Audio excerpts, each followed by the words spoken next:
The Silent Light. A story of an autistic child. Once upon a time, there was a young boy named Leo. Leo was different from the other children in his neighborhood. While his friends could speak, run around, and easily share their thoughts, Leo couldn't use his words. He was nonverbal and didn't speak like the others. But Leo had a way of understanding the world that was very special. His parents, Sarah and David, learned that Leo could understand everything they said, even though he didn't respond with words. When Sarah would gently ask him, "Leo, do you want to go outside?" Leo would smile or look at the door with his big bright eyes. It was his way of saying yes. When it was time for a meal, Leo would point at his favorite food and look at his mom, and she knew exactly what he wanted. Although Leo didn't speak, he had many ways of showing his feelings. Sometimes, when he was happy, he would clap his hands softly. Other times, when he was sad or frustrated, his face would scrunch up, and he would turn away, as if he wanted to be alone for a little while.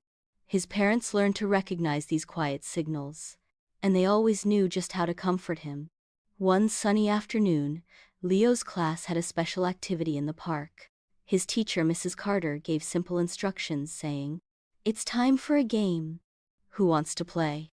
Some of the children raised their hands, eager to join in. Leo sat quietly by the side, looking at the others with his calm eyes. Mrs. Carter walked over to him and said, "Leo, would you like to play with the ball?" Leo looked at the bright red ball, then glanced up at Mrs. Carter, nodding his head just a little. Mrs. Carter smiled. "All right, let's go."